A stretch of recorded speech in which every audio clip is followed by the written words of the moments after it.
SeoulScreen, where stories come alive and where we don't just watch dramas, we dissect them, debate them, and sometimes get way too emotionally attached. Welcome back, everyone. Today, I'm bringing something that I know many of you have been waiting for. Not romance, not slice of life, but the one genre that keeps us awake at night and questioning everyone around us. Thriller, crime dramas. And guess what? December 2025 is about to be a wild month. We're talking 3 brand new Korean thriller crime dramas dropping this December. Each with its own personality, its own type of darkness, and its own brand of chaos. And based on what we know so far, I already feel like December is going to ruin my sleep schedule. In a good way. But here's the thing. I don't just want to tell you what these dramas are about. I want to talk with you. I want to share what I'm excited about, what I'm skeptical about, and what I think might happen. And I want you to jump into the comments later and argue respectfully with me because thriller fans are the most fun people to debate with. So let's get into it. December 2025. 3 criminal thrillers. 3 different flavors of tension. Let's start with the one that I think will probably cause the biggest online chaos. The Price of Confession. The Price of Confession releases December 5th on Netflix. Already? That's a plus because Netflix tends to go all in with this kind of genre. The series is centered around Hyun, whose life pretty much collapses after she gets thrown into prison, accused of murdering her own husband. And let's pause here for a moment. If there's one thing K-dramas love, it's the wrongful accusation storyline that slowly unravels into something way bigger than we expect. But what makes this one more interesting to me is that Hyun isn't alone in prison. She meets Mo-en, played by Kim Go-eun. And Mo-en is described as someone who can read minds so easily that she's labeled a witch. Now, is she actually reading minds? Is it psychological manipulation? Or is this one of those characters who's just weirdly good at reading micro-expressions? Personally, I think it's going to be a mix of ambiguity. And that excites me. When a drama makes you unsure whether a character is supernatural or just incredibly intelligent, that's when the tension really works. The two of them end up forming a dangerous pact to get Hyun out of the accusation. And if this isn't the perfect setup for moral dilemmas, betrayal, and unexpected twists, I don't know what is. Let's talk about the cast for a second. Park Hae-soo as a prosecutor, Jin Sun-kyu as a lawyer, Kim Go-eun as this eerie, mysterious inmate. This lineup has intense acting performances written all over it. Here's my personal prediction. I think this drama will revolve less around the murder itself and more around psychological warfare between inmates, prosecutors, lawyers, and even Hyun herself.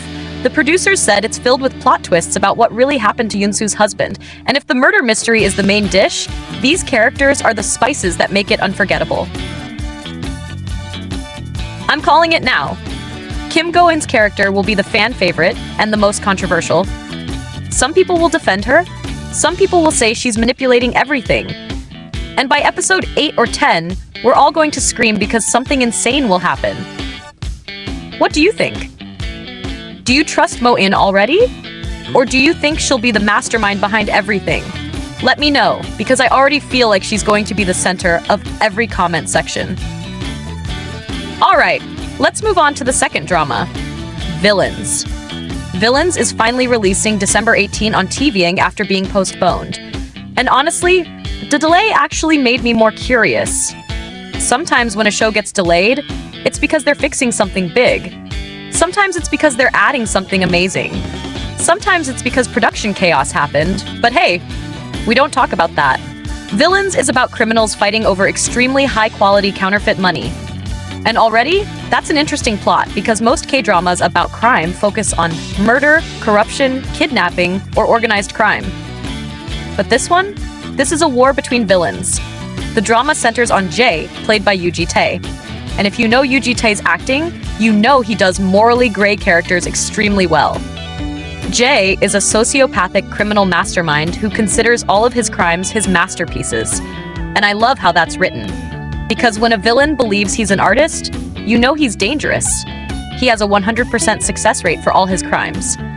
Which means 2 things. 1, he's terrifying. 2, his downfall, when it eventually comes, is going to be spectacular. And don't even pretend you're not waiting for that. Watching genius villains get cornered is always such a satisfying moment in thrillers. The story also brings in victims from his past crimes. 5 years ago, Jay committed something so horrific that multiple lives were destroyed. And now, those people are out for revenge. We have Hyun, played by Lee Min-jung. She's now the best counterfeit money producer solely because she wants revenge on Jay. And honestly, I love revenge-driven characters who build their entire identity on taking someone down. It's dramatic, it's messy, and it's perfect for this genre. Then we have Tae, the former head of the financial crimes team. His life also fell apart because of Jay's crimes. And when someone who used to be in law enforcement becomes emotionally driven, yeah, you know the moral lines are about to get blurry. Here's what I'm personally excited about. Villains is not about good versus evil. It's evil versus evil. Ambition versus ego. Trauma versus obsession. And these kinds of stories force you to realize that sometimes the good guy doesn't even exist. Imagine a series where in every episode, you switch sides because every character is horrible, but also weirdly sympathetic. That's what I'm expecting here.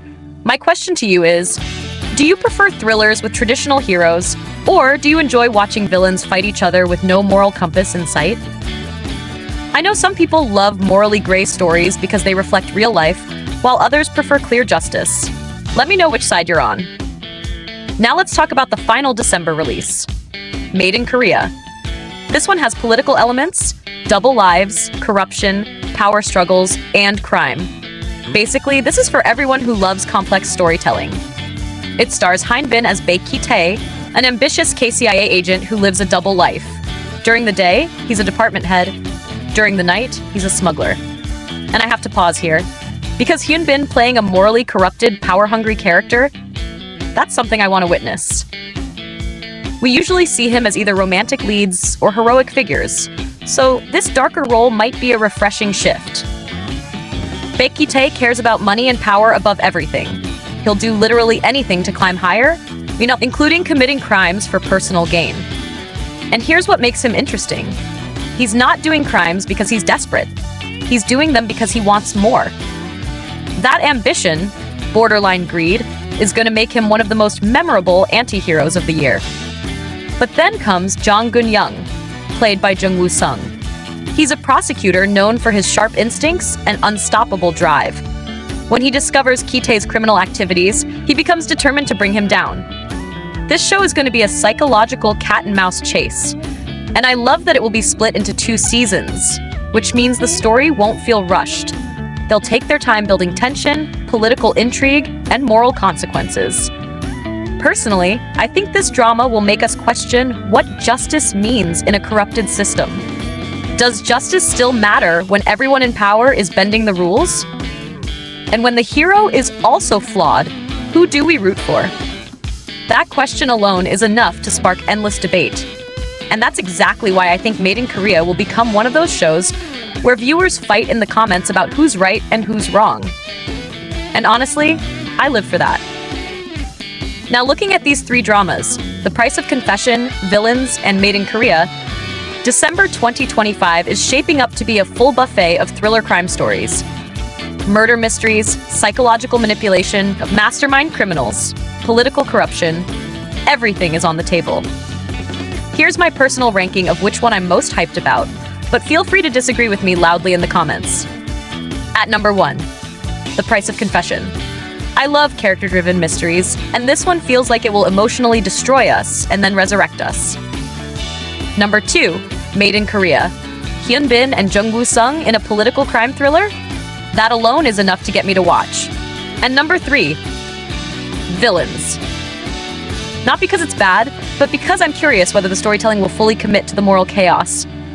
If it does, it might even surpass my expectations. But now I want to hear from you. Which drama are you most excited about? Which storyline gives you chills? Do you prefer the psychological prison thriller, the villain versus villain chaos, or the political smuggling storyline? Tell me in the comments. Tell me your theories. Tell me who you think will betray who. And tell me if you think any of these dramas will become a December obsession for the K-drama community. Because honestly, I think all three have the potential to dominate discussions, especially if the plot twists hit hard. And if there's one thing Korean thrillers do well, it's leaving us screaming into our pillows at 2 a.m. Thank you for watching SeoulScreen. If you enjoyed this deep dive, don't forget to hit that like button, subscribe, and stick around because December is going to be packed. I'll see you in the next video.